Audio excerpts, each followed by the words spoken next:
से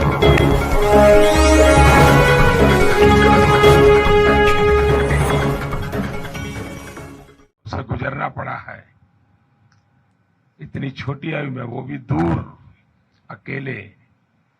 मैं कल्पना कर सकता हूं कि किस प्रकार की मानसिक परिस्थिति से आपको गुजरना पड़ा होगा। कठिनाइयों के बीच भी हम ठीक से अभी इवैक्यूएशन कर पा रहे हैं। हम लोग तो उम्मीद भी छोड़ दिए थे कि वापस इंडिया जा पाएंगे, क्योंकि 2 मार्च की हम लोग की फ्लाइट थी जो कि कैंसिल हो गई थी। जब इंडियन एम्बेसी और गवर्नमेंट वर्क किए तो हम लोग को एक नया उम्मीद मिला कि वापस इंडिया जा पाएंगे। All thanks to Indian government. I don't think कि विदाउट इंडियन गवर्नमेंट हेल्प हम इंडिया वापस सेफली आ पाते। हमारी इंडियन गवर्नमेंट ने बहुत अच्छी सुविधाएं दी, हमारे लिए फ्लाइट्स अवेलेबल थे, हमें एयरपोर्ट जाने का एकदम आराम से सुविधाएं मिली, खाने पीने कोई दिक्कत नहीं हुआ। अब बहुत अच्छे से हमारे बाकी सारे स्टूडेंट जो फंसे हुए थे वो कल भी लैंड कर गए हैं, कुछ आज लैंड कर गए हैं। थैंक यू मोदी सर, हम लोगों ने बहुत आराम से हम वहां से निकल गए हैं। बॉर्डर क्रॉस करने के बाद इंडियन एम्बेसी ने हमें बहुत ही सुरक्षित तरीके से हमारे कंट्री में पहुंचाया। तो मैं हमारे प्रधानमंत्री नरेंद्र मोदी जी यानी कि आपका बहुत ही धन्यवाद कहना चाहूंगी कि आपने मुझे मेरे घर तक सुरक्षित पहुंचाया, और मुझे विश्वास है कि और भी जो बच्चे फंसे हैं आप उन्हें भी जल्द से जल्द उनके घर पहुंचा देंगे। सर 24 तारीख को जब अटैक हुआ तो हमें लगा था कि हम यहाँ से अपने देश वापस नहीं जा पाएंगे, और सर 2 रात हम ऐसे गुजारे जैसे लगा है कि हम मौत को कितने करीब से देख चुके हैं। बट सर मुझे गर्व है कि मैं भारत देश का वासी हूँ, और गर्व है मुझे यहाँ के सरकार पे, शराब पे। और सर सबसे ज्यादा गर्व मुझे महसूस होता है अपने तिरंगे पर। जब हम इवैक्यूएशन से आ रहे तो हमें ऐसी नोटिस मिली थी कि आप अपने बस के आगे और खिड़कियों पे तिरंगे को लगा दीजिए, ताकि जब रशियन आर्मी देखेगी तो आपके केवल तिरंगे से वो आपको टच भी नहीं करेगी। और इस तरह मेरे लिए बहुत बड़ी बात है कि मैं ऐसे महान देश में पैदा हुआ। उस ड्यूरेशन में हमारे पास कोई होप नहीं था, और single hope only is this कि हमारा government and first of all sir specially you sir भगवान के बाद अगर घर में नाम लिया जा रहा था तो सर वो आप थे। मोदी जी हमें बचा लेंगे, अब जो भी कर सकते हैं मोदी जी कर सकते हैं।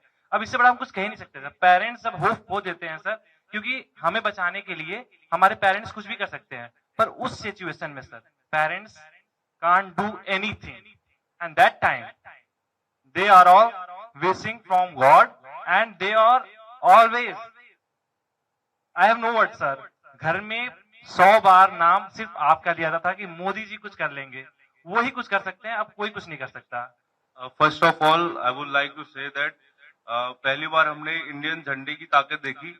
हम जब बस पे जाते थे तो करीब 25 चेक पोस्ट हमें मिली जहां पे हमारी चेकिंग हुई, आर्मी अंदर आई, बट उन्होंने छोड़ दिया हमें, मतलब हमारे फ्लैग को देके छोड़ दिया। इवन जो अदर कंट्रीज के बच्चे थे, नाइजीरियन, मोरक्कन, वो सब हमारे झंडे को यूज करके वो लोग वहां से बॉर्डर क्रॉस कर रहे थे।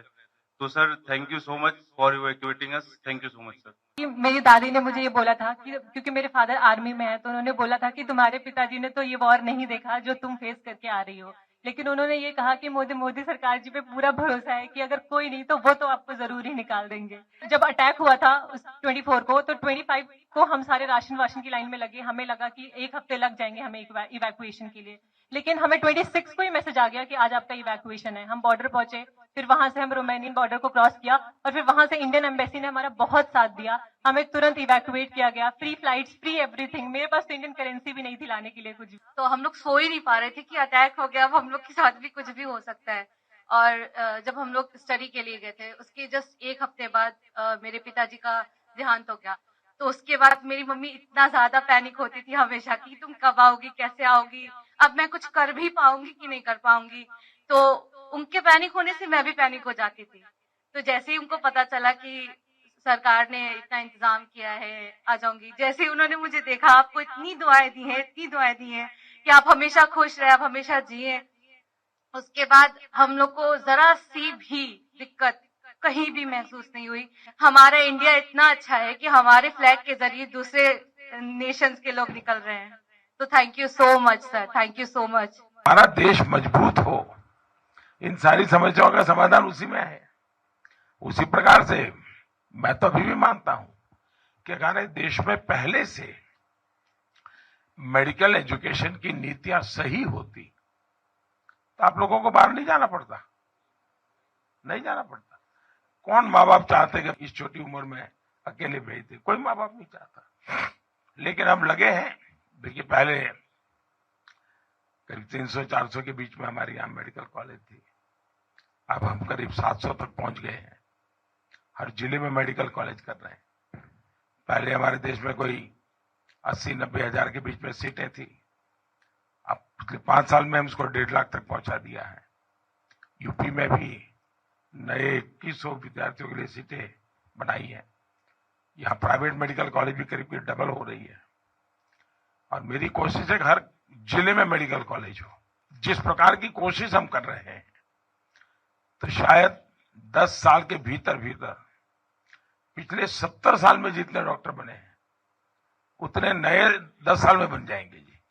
इतना बड़ा काम हो जाएगा। तो फिर बच्चों को बाहर भी नहीं जाना पड़ेगा, मजबूरियां खत्म हो जाएगी, परिवार को भी टेंशन नहीं होगा। तो मेरी ये कोशिश है।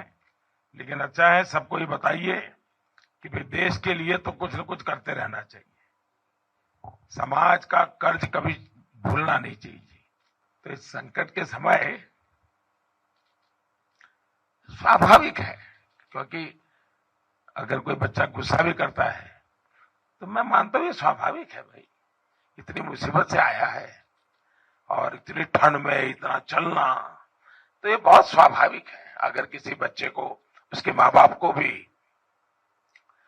अगर गुस्सा है, इवन मेरे लिए, तो भी मेरा मत है कि उसका एक गुस्सा जायज है। जायज है।